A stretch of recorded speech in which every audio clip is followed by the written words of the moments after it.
Professor now will tell you a little about the difficulties we had in the laboratory, the analysis, and the conclusion that we reached thanks to this one.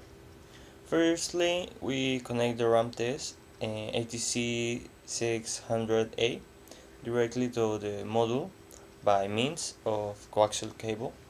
This detail must be taken into account signs depending on this depending on this, and the radiation power of the equipment must be adjusted as specified in the RAM test operation manual.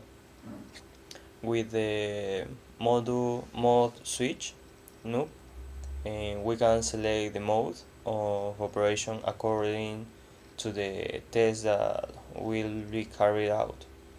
First, we execute test for AC code.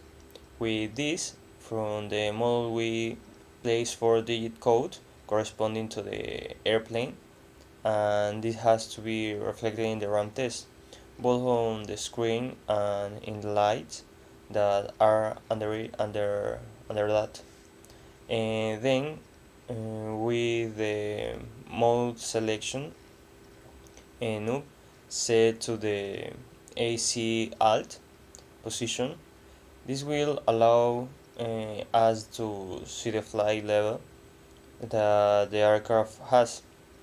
But from the beginning, it could be noticed that the RAM test had a fault, because the light one, A1, it always stayed on even though the height was varied with the module switches that provided the octal codes for the height.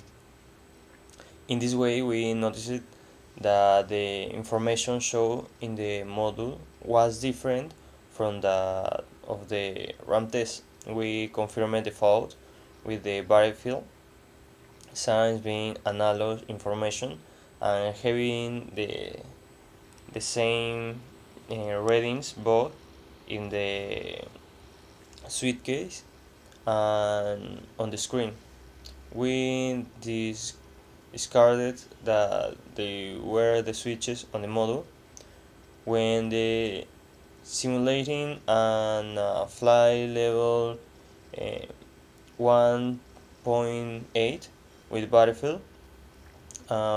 We see in the instrument, in the analog instrument, and in the display show the same information like and in the model display, but on the RAM test the display a much higher flight level was show since the code was intervening on the A1, which means that the information is translated into flight level 27.7.